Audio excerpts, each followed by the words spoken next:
In 1943, the future of World War II depended on one question: where would the Allies invade next? Hitler believed the attack would come through Greece or Sardinia. The Allies wanted him to believe that. If he guessed the real target, Sicily, tens of thousands of soldiers would die.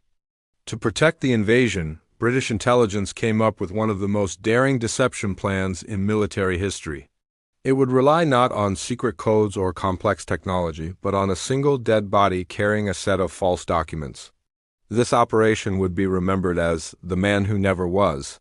The idea came from naval intelligence officers, who believed the Germans could be tricked by finding fake, top-secret invasion plans on a corpse disguised as a British officer. The plan was incredibly risky. The operation would fail, and the real invasion force would face overwhelming resistance. First, British intelligence needed a body that looked like it belonged to someone who died at sea.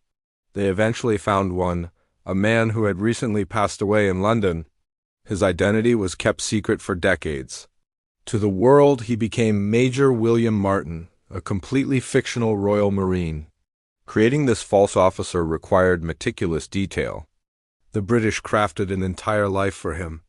They placed worn-down theater ticket stubs in his pockets. They added a receipt for an engagement ring. They included a letter from a girlfriend named Pam, complete with smudged lipstick. There were bank statements, photographs, and official documents. Every item was carefully chosen to create a believable story. And most importantly, there was the briefcase. Inside it were documents suggesting that the Allies planned to invade Greece and Sardinia, not Sicily. These papers looked genuine because they were genuine. The British used real officers, real stationery, and real signatures. The only thing that wasn't real was the plan itself. The body was placed into a sealed container filled with dry ice and transported covertly by submarine to the coast of Spain. The submarine surfaced before dawn, and the crew carefully released the body into the water. Then they waited. Sure enough, Spanish fishermen discovered the corpse and turned it over to local authorities. Spain claimed neutrality in the war, but its government secretly passed information to Germany. Soon, the documents made their way into the hands of the German Abwehr, Hitler's intelligence service. But would they believe it? For days, British intelligence nervously monitored German communications. They needed Hitler to move troops, not just read the messages. Then the breakthrough came. German commanders began discussing the new intelligence. They believed the false plans were real. Hitler, convinced that Greece was the next Allied target, shifted major divisions away from Sicily. Tanks, artillery, and aircraft were moved hundreds of miles. The deception had worked. On July 9, 1943, the Allies launched the invasion of Sicily. They faced resistance, but not the overwhelming force they would have faced had Hitler kept his divisions in place. The invasion succeeded, opening the door to the liberation of Italy and weakening Germany's hold over Europe.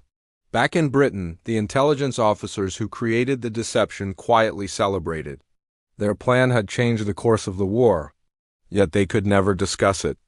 The operation remained classified for decades, and the real identity of the man used in the deception remained a mystery. It wasn't until years later that researchers discovered his name. Glyndwr Michael, a Welshman who had died under tragic circumstances. Though he never served in the military, his body played a crucial role in one of the most important operations of the war.